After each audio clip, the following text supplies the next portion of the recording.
Hello and welcome everyone. बच्चों, economics class 10 का syllabus आज आपका स्टार्ट हो रहा है और आज हम लोग फर्स्ट चैप्टर जो आपके बुक में है वो हम लोग स्टार्ट करेंगे।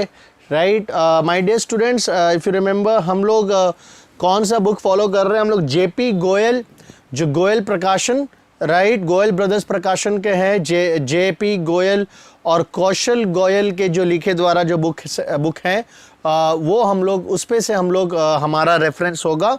उनमें से हमने इसमें से ही हमारा कंटेंट उठाया है आज का पढ़ाई का, आज के क्लास का। तो चलिए without wasting any time let's start with the first chapter, that is factors of production. Now, however, you can see here कि मैंने फैक्टर ऑफ प्रोडक्शन के बगल में एक टर्म लिखा है दैट इज लैंड, बट हम इस वर्ड पे लैंड पे बाद में जाएंगे क्योंकि ये अभी अचानक से आपको ये नज़र आ रहा है तो ये हम लोग कनेक्ट नहीं कर पाएंगे बच्चों। पहले तो हम लोग इस चैप्टर का मतलब समझेंगे कि क्या है इस चैप्टर का मतलब, जो हमारा चैप्टर का नाम है, क्योंकि इसका पहले मीनिंग समझना पड़ेगा। Factors of production, right, factors of production. ना इन इकोनॉमिक्स, ना अभी क्या करो ना, ये जो शब्द है इसको आप लोग मत देखिए। चलिए इसको प्लीज काइंडली, ये लैंड शब्द को आप लोग नहीं देखें, ये टर्म को नहीं देखेंगे आप अभी सिर्फ इस टर्म पे फोकस करेंगे, फैक्टर्स ऑफ प्रोडक्शन। ये तीन टर्म्स हमारे पास, फैक्टर्स, प्रोडक्शन, दो टर्म्स हमारे पास इंपॉर्टेंट टर्म है। इसे हम लोग समझते हैं कि क्या होता है प्रोडक्शन का मतलब क्या होता है बच्चों। इन इकोनॉमिक्स में हम लोग क्लास 9 में पढ़े थे प्रोडक्शन का मतलब क्या होता है। इन इकोनॉमिक्स प्रोडक्शन का मतलब होता है क्रिएशन ऑफ यूटिलिटी। जब आप किसी तरह का गुड्स और सर्विसेज आप बनाते हो जो किसी व्यक्ति का पर्टिकुलर वांट और नीड को पूरा करेगा, राइट। जब हम लोग किसी तरह का प्रोडक्शन करते हैं, चाहे वो टेंजिबल नेचर में हो चाहे वो इनटेंजिबल नेचर में हो, right now what I am doing, right now I am creating service, I am producing service, और मैं आपको पढ़ा रहा हूं नाउ। ये प्रोडक्शन, ये जो मैं सर्विस आपको दे रहा हूं, इससे प्रोडक्शन तभी कहा जाएगा जब ये सर्विस आपके यूटिलिटी, आपके किसी पर्टिकुलर वांट को सेटिस्फाई करेगा। मतलब इस सर्विस का यूटिलिटी है, आपकी इकोनॉमिक्स पढ़ने की जो इच्छा है, आपकी जो इकोनॉमिक्स पढ़ने की जो वांट है, उस वांट को सेटिस्फाई अगर कर रहा है तो ही जाकर के मेरा सर्विस का यूटिलिटी है, अदरवाइज नहीं है। सो इन इकोनॉमिक्स वी नो, बहुत सिंपल टर्म में प्रोडक्शन का मतलब होता है क्रिएशन ऑफ यूटिलिटी। अगर आप एक टैंजिबल प्रोडक्ट भी बनाते हो जिसे आप देख या छू सकते हो, तो उस प्रोडक्ट के अंदर में एक इंडिविजुअल का किसी पर्टिकुलर वांट को सेटिस्फाई करने का कैपेसिटी होना चाहिए। अगर उस प्रोडक्ट के अंदर में, अगर उस वस्तु के अंदर में या कमोडिटी के अंदर में एक इंसान का, एक ह्यूमन बीइंग का वांट को सेटिस्फाई करने का कैपेबिलिटी नहीं है, then we do not say that production हुआ है। So what is production, my dear students? Very simple, production is a creation of utility. ये हम लोग जानते हैं। एंड फैक्टर्स का मतलब क्या हुआ बच्चों? फैक्टर्स मतलब हुआ those things which helps us in production, those things which are responsible for production, जिसके नहीं रहने से, जिसके एब्सेंस में प्रोडक्शन नहीं होगा। So whatever I've said, let's read here. Production is a process of combining various material inputs and immaterial inputs. Because material and immaterial inputs, what do you mean by that? Material inputs मतलब जिसे आप देख सकते हो, छू सकते हो। एक पोटैटो चिप्स बनाने के लिए, पोटैटो चिप्स बनाने के लिए आपको पोटैटोस चाहिए, आलू चाहिए एज एन इनपुट, वो आपका रॉ मटेरियल है। So that is an input, material input. And what is immaterial input? Immaterial मतलब जिसे आप देख नहीं सक रहे। इमटेरियल इनपुट का मतलब क्या हो बच्चों? आपका प्लानिंग, आपका नॉलेज, राइट, आपका स्ट्रैटेजी, ये आपका इमटेरियल इनपुट होता है। सो एक प्रोडक्शन के लिए आपको दो तरह का मटेरियल चाहिए, राइट, आपको दो तरह के इनपुट चाहिए, because without any input there will be no output, right. If you do not study for your exams, अगर आप लोग पढ़ाई नहीं करते हो, अगर आप लोग अपना इनपुट नहीं डालोगे, मेहनत नहीं डालोगे, तो आउटपुट कैसा निकलेगा? Is very simple, your output is directly proportional to your input. जैसा मेहनत वैसा फल, उसी तरह प्रोडक्शन में भी यहां पे लिख रहा है it's a process of combining various material and immaterial inputs in order to make something, कुछ ऐसा बनाए जिसे कंज्यूम किया जा सके, in order to make something.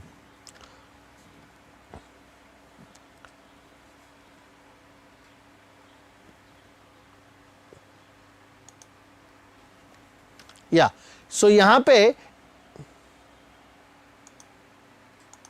in order to make something for consumption. So in order to make something for consumption, that is output. This is your output.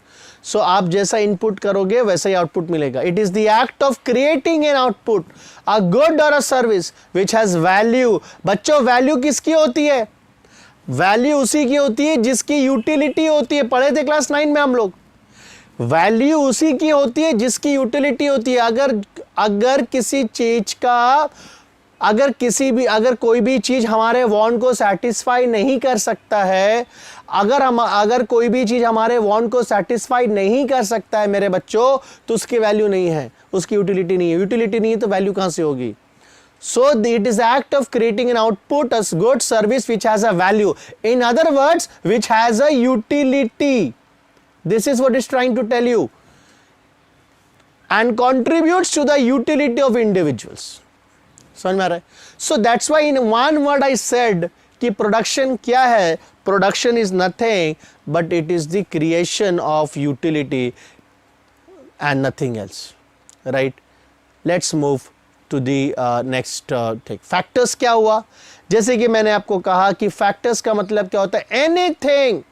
Anything which helps in the process of production, right? So अगर आपके production process में कोई भी चीज अगर आपको help कर रहा है, सो वो आपके लिए फैक्टर ऑफ प्रोडक्शन हो जाएगा।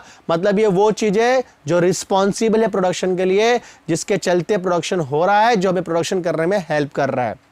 सो देयरफॉर एक चीज याद रखना बच्चों, किसी भी वस्तु को बनाने के लिए if you want to produce any tangible or intangible thing, whether it's a good or a service, you need something, you need some resources to produce.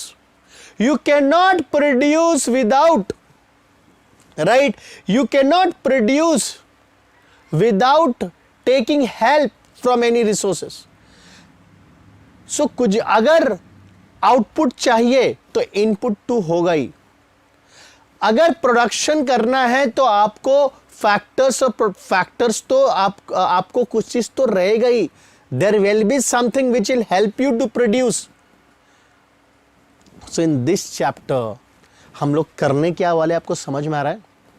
हम लोग पढ़ने वाले हैं फैक्टर्स ऑफ प्रोडक्शन। मतलब हम लोग ये पढ़ेंगे कि इकोनॉमिक्स के हिसाब से जब हम लोग गुड्स प्रोड्यूस करते हैं, हम लोग किसी तरह का सर्विसेज प्रोड्यूस करते हैं, तो वो कौन कौन से फैक्टर्स है जो हमें हेल्प करते हैं गुड्स और सर्विसेज को प्रोड्यूस करने के लिए। And this is what our chapter is all about.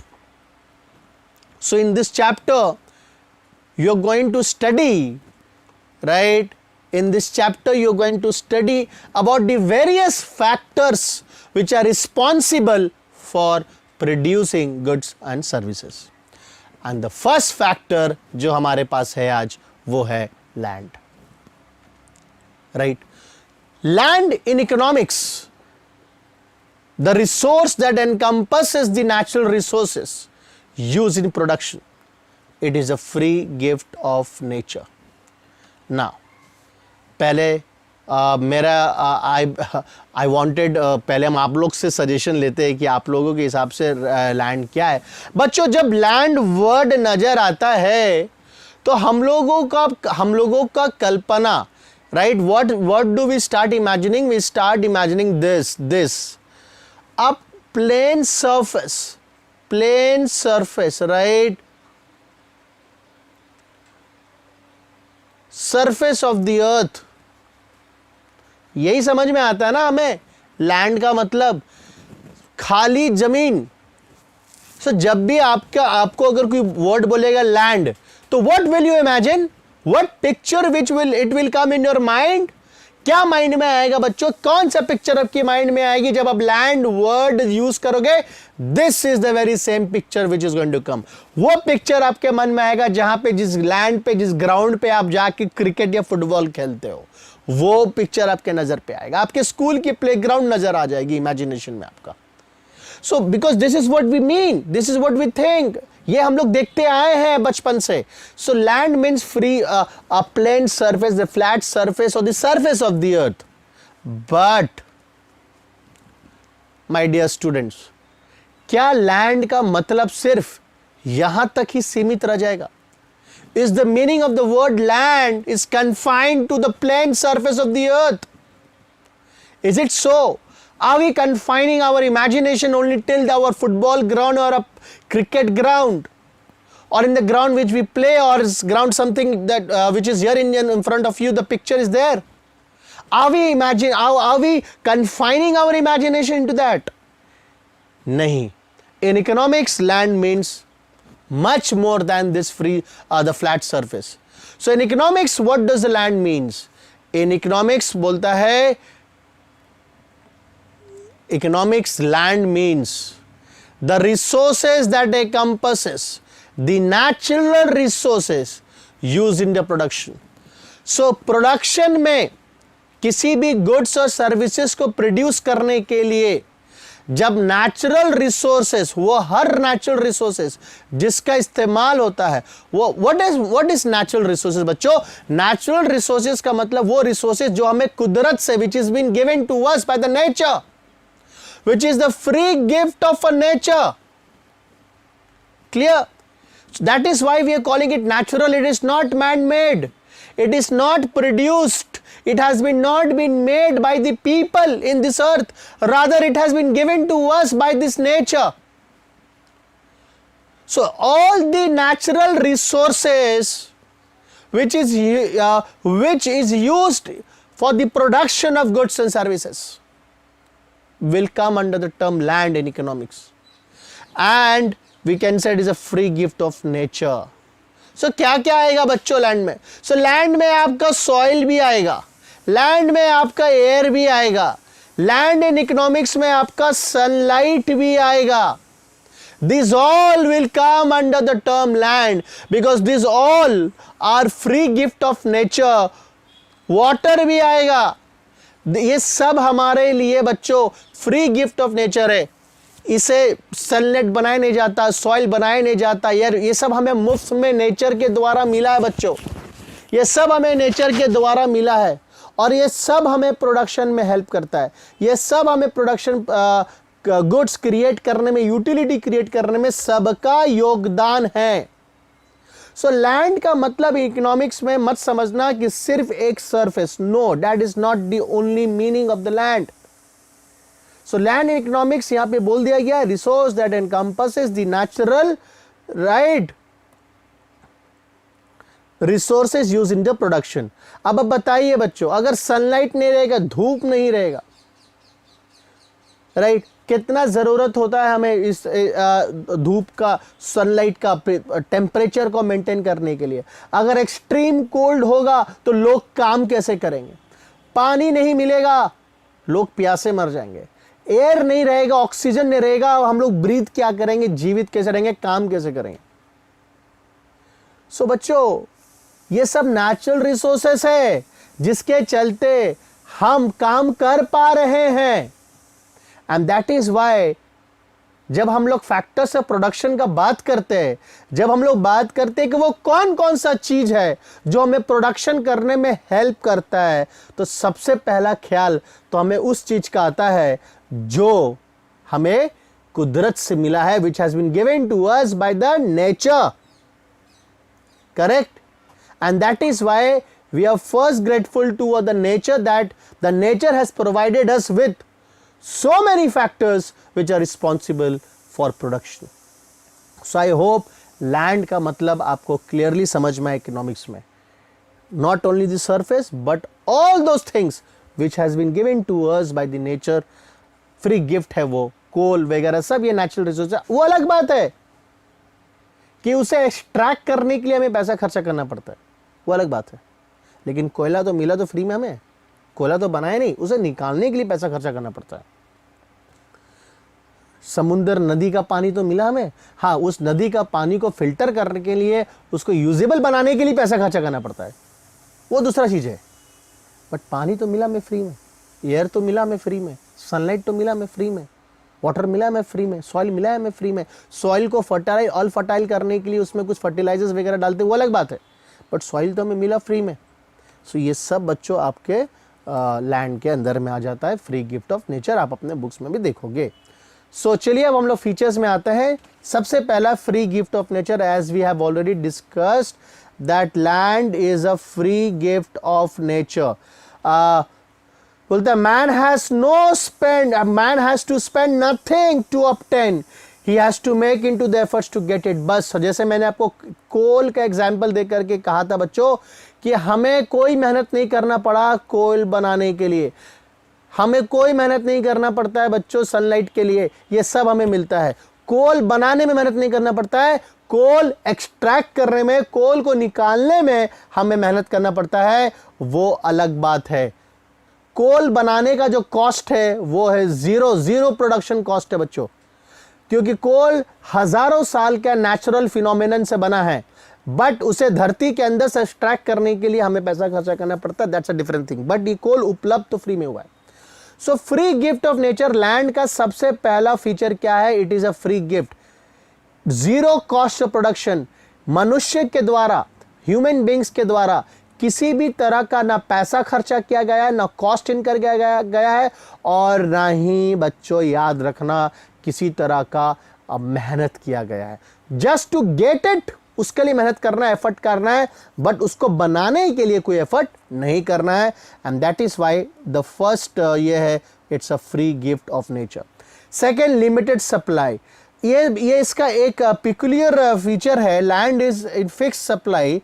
बोलता है कि देखिए लैंड का जो सप्लाई है, जो इसकी अवेलेबिलिटी है वो फिक्स्ड है, उसे ना बढ़ाया जा सकता है ना उसे घटाया जा सकता है। फॉर एग्जाम्पल कोल जितना इस दुनिया में उपलब्ध है, जो हजारों लाखों साल के प्रोसेस के बाद जो बन के तैयार हुआ है धरती के नीचे जो हमें मिलता है वो है। इस कोल को, इसका कोल का प्रोडक्शन को हम लोग बढ़ा नहीं सकते, राइट। कोल जो जितना हमें मिला सो है, उसकी एक्सट्रैक्शन हम ज्यादा कर सकते हैं, that's a different thing. But coal की जो सप्लाई है वो लिमिटेड है। सनलाइट, वाटर, ये इसका सप्लाई हमारे हाथों में नहीं है। हम इसकी सप्लाई को सनलाइट का जो सन से आया हुआ जो रेज, जो लाइट्स है, सोलर पावर जिसे हम लोग कहते हैं, जिसे हम लोग ट्रैप करके सन की लाइट्स को, रेज को ट्रैप करके उससे सोलर एनर्जी में हम लोग जो कन्वर्ट करते हैं, राइट। तो सनलाइट की बात कर, उसका सप्लाई में बढ़ा नहीं सकता। जमीन, लैंड जितना है सरफेस उतना ही है, उसकी सप्लाई को मैं बढ़ा नहीं सकता। So that is there, it is a limited in supply. Next, it's a primary factor of production. What do we mean by the word primary? Primary का मतलब होता है बच्चों बेसिक, ये सबसे बेसिक फैक्टर ऑफ प्रोडक्शन है। हर तरह का अगर किसी भी तरह का प्रोडक्शन कर लो, आपको ये इसकी ज़रूरत होगी, आपको हवा की ज़रूरत होगी, आपको सनलाइट की ज़रूरत होगी, आपको वाटर की ज़रूरत होगी, ये इन सब का ज़रूरत तो आपको है ही। सो इट्स अ प्राइमरी का मतलब सबसे पहले, सबसे बेसिक, सबसे बुनियादी, जिसको हम लोग बोलते हैं the fundamentals. So this is a primary factor of production, right? आज बड़े बड़े इंडस्ट्रीज चल रहे हैं, उन इंडस्ट्रीज को रॉ मटेरियल्स कहां से आता है? लैंड से आता है। आप जितना भी मशीनरीज लगा लो, बड़े बड़े मशीनरीज इक्विपमेंट्स लगा लो बच्चों, लेकिन रॉ मटेरियल्स नहीं आएगा तो आप प्रोडक्शन कहां से करोगे? So that's why it says that land is a primary factor of production. Next, land is a passive factor of production. What do you mean by the term passive factor? बच्चों passive factor का मतलब क्या होता है कि land अपने से तो खुद बना नहीं सकता कुछ। सनलाइट जो आता है, लाइट, वो खुद से इलेक्ट्रिसिटी प्रोड्यूस नहीं कर रहा है, उसे ह्यूमन एफर्ट डालने के बाद, उस एनर्जी को ट्रैप करने के बाद, राइट, उस एनर्जी को ट्रैप करने के बाद और एक मैकेनिकल प्रोसेस करने के बाद वो सोलर पावर में इलेक्ट्रिसिटी में कन्वर्ट होता है। लैंड, प्लेन सरफेस लैंड, वो अपने आप क्रॉप्स नहीं उगाने लगती, उस पर काम करना पड़ता है, उस लैंड पे टिलिंग की जाती है, उस पे बीज बोया जाता है, तब जा करके बनता है। So land is a factor of production but not in active. वो खुद इन्वॉल्व नहीं होता है प्रोडक्शन में, वो खुद से कुछ नहीं करता है, उस पर काम किया जाता है, उस पर एफर्ट डाली जाती है, तब जा करके उससे प्रोडक्शन होगा। राइट अच्छा, ये पॉइंट हम लोग काटेंगे, रिपीट हो गया है। यहां पे हम लोग एक दूसरा पॉइंट लिखेंगे and that point is permanent. What do mean by the word permanent? Land is not perishable. आप लैंड को डिस्ट्रॉय नहीं कर सकते, आप पानी को डिस्ट्रॉय नहीं कर सकते, आप नहीं बोल सकते कि मैं लैंड का सप्लाई को कम कर दूंगा, मैं डिस्ट्रॉय कर दूंगा। Right so land is indestructible, it cannot be destroyed, it cannot be perished, it does not get perished। वो परमानेंट है, उसकी एग्जिस्टेंस जो है वो परमानेंट है। जब तक पृथ्वी है, जब तक पृथ्वी है, जब तक अर्थ है, तब तक लैंड की एग्जिस्टेंस होगी। Land is immovable, it cannot be moved, it is immobile, it cannot be moved from one place to another, and then land varies in fertility. बच्चों यहां पे हम लोग specifically plain surface of land के बारे में बात कर रहे हैं, स्पेसिफिकली हम लोग प्लेन सरफेस ऑफ लैंड के बारे में बात कर रहे हैं। यहां पे जब फर्टिलिटी की बारे बात आ रही है तो यहां पे हमारा focus plain surface of land के ऊपर में है, plain surface of earth. So उसकी जो फर्टिलिटी होती है, मतलब क्रॉप्स उगाने की जो क्षमता है, फर्टिलिटी है, आपको पता होगा फर्टिलिटी के मतलब, वो वेरी करता है from place to place. Land की सिचुएशन कहाँ है, लैंड किस जगह में सिचुएटेड है, वो ज़मीन किस जगह सिचुएटेड है, ये सब चीज़ भी फैक्टर डिपेंड करता है उसकी फर्टिलिटी के ऊपर में। सो हर जगह की लैंड की जो फर्टिलिटी है वो अलग अलग होगी depending upon the location and the other climatic conditions. Right so these were the certain features of land. Next we move on to the next term is productivity of land। बच्चा productivity of land का मतलब क्या होता है? productivity of land का मतलब देख सकते हैं, यहाँ लिखा हुआ है by productivity of land we mean the capacity of a piece of land to produce a crop। ये piece of land है, ये जो हम आपके सामने में एक यहाँ पे एक इमेज रखा हुआ है आप देख रहे हैं, ये एक piece of land है। ये लैंड कितना क्रॉप उगा सकता है, अगर हिंदी में स्पेशली सिंपल भाषा में बोले तो ये इस जमीन पे कितनी उपज की जा सकती है, कितना क्रॉप उगाया जा सकता है, that is what we mean by the term productivity of a land. So productivity of the land is nothing, the productivity of the land is nothing but it is the capacity of the land to produce a crop. In what quantity, कितना। So यहां पे basically हम लोग quantity भी focus कर रहे हैं कि एक पीस ऑफ लैंड कितना क्रॉप, आप एक जमीन पे कितना क्रॉप उगा सकते हैं, राइट, वो उसकी प्रोडक्टिविटी होता है।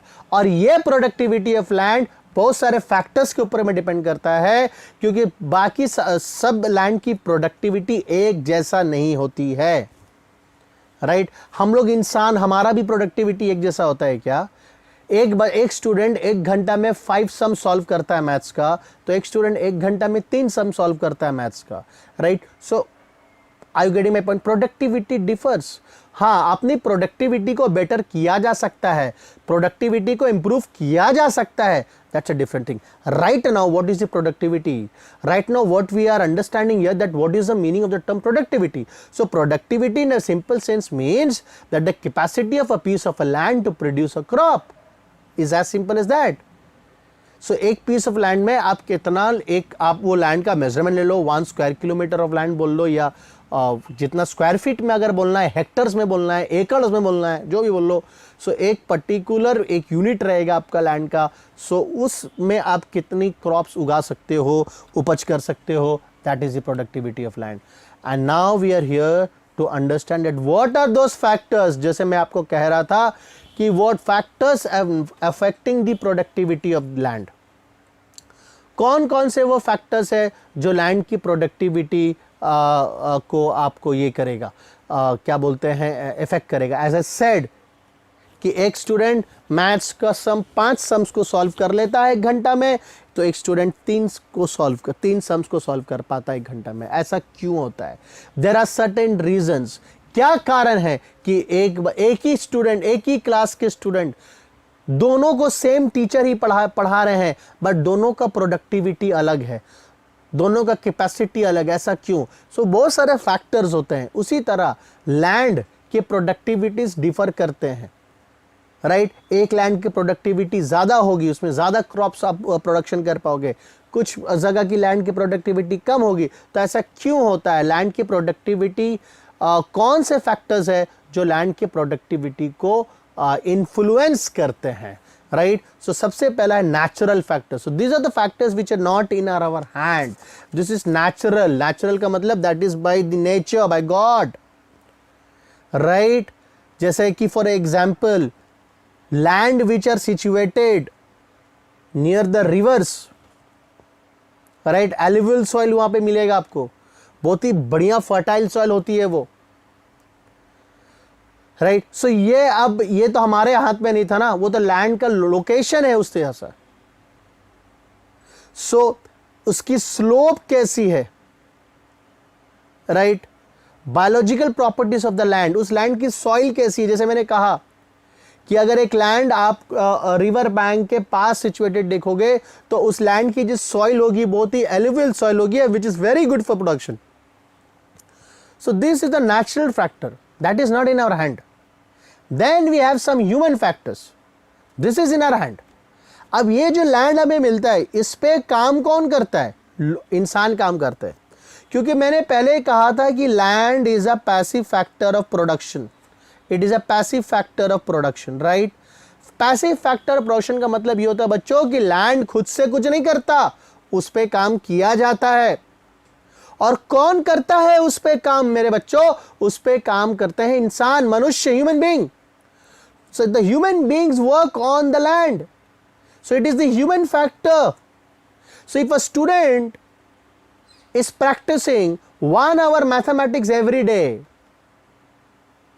right, and another student is only practicing 20 minutes a day, and yeah, I am taking here that दोनों का intelligence level same है, right, दोनों का IQ same है। अगर दोनों की IQ सेम है, हाँ यहाँ पे अगर मैंने इसलिए कहा कि हो सकता है किसी का IQ ज्यादा हो, किसी का IQ कम हो। IQ जिसका कम होगा वो 20 मिनट में मैथ्स करके निकल जाएगा, जिसका ज्यादा उसके 1 घंटा लगेगा। यहाँ पे मैं आपको कह दिया कि दोनों का IQ सेम है। सो अगर दोनों का IQ सेम है बच्चों, दोनों की इंटेलिजेंस लेवल सेम है, सो ऑब्वियसली जो बच्चा ज्यादा मेहनत कर रहा है उसका मार्क्स ज्यादा बेटर आएगा ना। It's all about the efforts. So अब ह्यूमन फैक्टर्स में आ जाता है कि man has to employ the labour. So therefore productivity of land also depends upon the knowledge and training।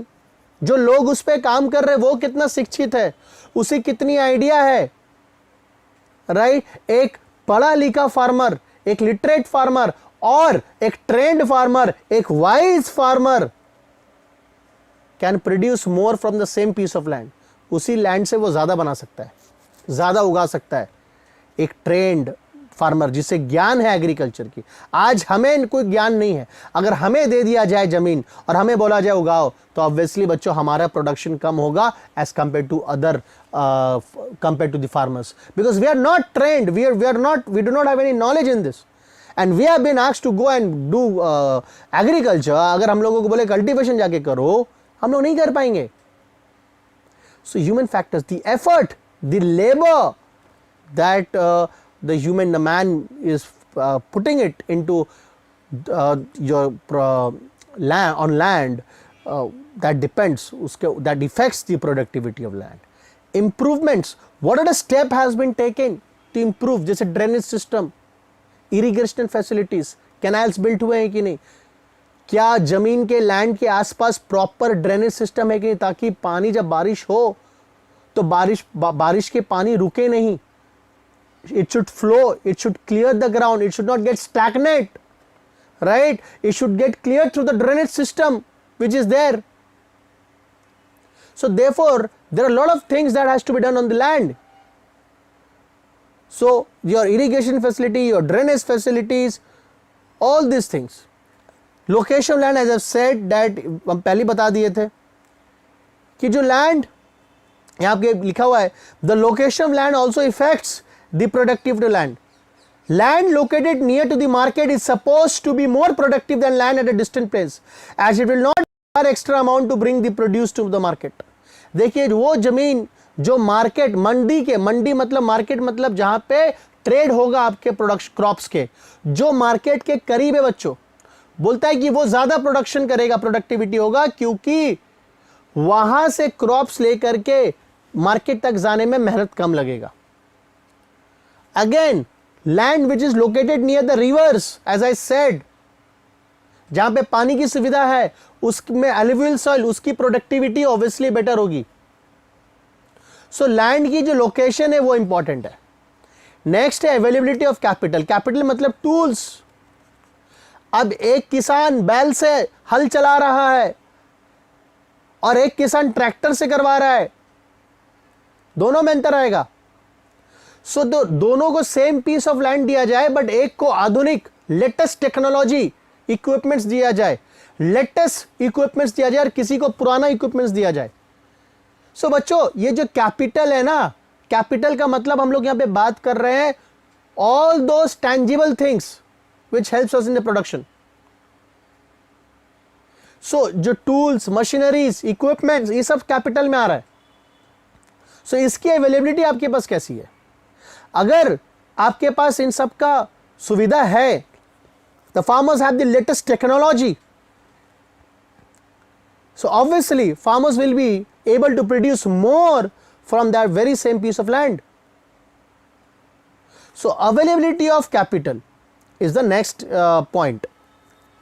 Next, state help. When we, what do we mean the term state? State means here government. What is the help that is given by the government? Government gives a lot of things, MSP, minimum support price. जब फसल नुकसान हो जाता है तो अब farmer को वहां पे स्टेट गवर्नमेंट हेल्प करते हैं. स्टेट गवर्नमेंट लोन्स देते हैं, फंडिंग्स देते हैं फार्मर्स को, बीज खरीदने के लिए, केमिकल्स, फर्टिलाइजर्स खरीदने के लिए, टूल्स खरीदने के लिए, कल्टीवेशन करने के लिए, इरिगेशन करने के लिए, राइट. सो अगर स्टेट का हेल्प नहीं रहेगा तो ये जो मार्जिनलाइज फार्मर्स है, जो छोटे फार्मर्स है, इनको दिक्कत होगी. गवर्नमेंट से हम क्या कर सकते हैं एक्सपेक्ट? गवर्नमेंट से एक्सपेक्ट करते हैं भाई कि आप अपना इंफ्रास्ट्रक्चर अच्छा बनाओ, आप बिजली, पानी, सड़कें, इनकी सुविधा दो, आप कैनाल्स बनाओ, आप पानी की सुविधा ला के दो हमें. यही सब बेसिक्स चीजें हमें जो चाहिए गवर्नमेंट के द्वारा, गवर्नमेंट से चाहिए हमें. ये सब बेसिक चीज गवर्नमेंट करेगा. हम तो खुद से बिजली नहीं ला सकते, फार्मर्स तो खुद से पानी, कैनाल्स नहीं बना सकते. ये गवर्नमेंट का काम होता है. सो गवर्नमेंट को हेल्प करना. गवर्नमेंट जितना एक्टिव रहेगी, गवर्नमेंट जितना सपोर्ट करेगी इनको, प्रोडक्टिविटी उतना बढ़ेगा, राइट. नेक्स्ट है ऑर्गेनाइजेशन. What is organisation? किस तरह से आप चीजों को ऑर्गेनाइज कर रहे हैं. आपके पास लैंड है, आपकी अपनी एफर्ट है, आपकी अपनी टूल्स है. आपको अगर एफर्ट नहीं डालना है, अगर आपको टूल्स, अगर आपको AK-47 चलाने नहीं आता, हम आपको AK-47 दे दें, उस AK-47 का क्या काम? कहने का मतलब अगर एक फार्मर ट्रेंड नहीं है, फार्मर को ये नहीं पता है, उसको नॉलेज नहीं है कि किस तरह से चीज़ों को एकत्रित करे, ऑर्गेनाइज करे, how to organise things, right, then how will the productivity of land will increase. So I give you the equipments. अभी हम ही को भेज देंगे खेत में खेती करने के लिए, मेरे पास ज़मीन है, मैं खुद हूँ, मेरा एफर्ट रहेगा और मेरे पास बाकी सारे इक्विपमेंट्स है. मैं कैसे ऑर्गेनाइज करूँगा? अगर मैं उनको ऑर्गेनाइज नहीं कर पाया, मुझे पता होना चाहिए कि किसका कैसे एफर्ट किस प्रपोर्शन में डालना है, कौन सा चीज़ को पहले इस्तेमाल करना है। तो वो अगर ऑर्गेनाइज करने की शक्ति मेरे अंदर में नहीं है, उसकी बुद्धि नहीं है मेरे पास, चीज़ों को ऑर्गेनाइज करने की बुद्धि नहीं है मेरे पास, मैं कहाँ से प्रोडक्शन करूँगा? राइट। सो ये फैक्टर्स है। इसके साथ साथ प्रॉपर यूज ऑफ लैंड। अब एक लैंड है जिसकी जो सॉइल की क्वालिटी है, उसका सॉइल का क्वालिटी फेवर करता वीट उगाने का, गेहूं। So the fertility of land, the soil of land favours the growth of wheat. But हम वहाँ पे उगा रहे हैं आलू, तो कहाँ से होगा? अरे भाई, अगर वो उस लैंड के अंदर में क्वालिटी गेहूं उगाने की ज़्यादा है, वो गेहूं का उपज को, गेहूं की खेती को ज़्यादा फेवर कर रहा है, तो हमें फिर वहाँ पर उसमें गेहूं उगाना चाहिए, ना कि आलू। सो लैंड का प्रॉपर इस्तेमाल करना भी ज़रूरी है, और इस चीज़ पे भी लैंड की प्रोडक्टिविटी डिपेंड करती है। ठीक है बच्चों, आज ये जो लैंड चैप्टर कर रहे थे हम लोग, ये हम लोग का फर्स्ट टॉपिक है, फर्स्ट फैक्टर है किसका? प्रोडक्शन का। सो हम लोगों ने आज शुरू किया था फैक्टर प्रोडक्शन, राइट। और फैक्टर प्रोडक्शन में जो हमने सबसे पहला फैक्टर आज देखा है वो क्या है बच्चों? लैंड। क्लियर है? इसी के साथ हम लोग और भी फैक्टर्स आने वाले क्लासेस में देखेंगे। हमने सारे फैक्टर्स को अलग अलग सेशंस में डिवाइड किया है, आपके बुक में एक साथ है, बट मैंने उसे अलग अलग सेशंस, अलग अलग चैप्टर बना के आपको पढ़ा रहे हैं, हम आपको अलग समझाएंगे। इन द नेक्स्ट क्लास हम लोग नेक्स्ट फैक्टर शुरू करेंगे, and that factor I am not going to tell you today, that I am going to tell you in the next session. So see you all in the next session. Till then take care and bye bye.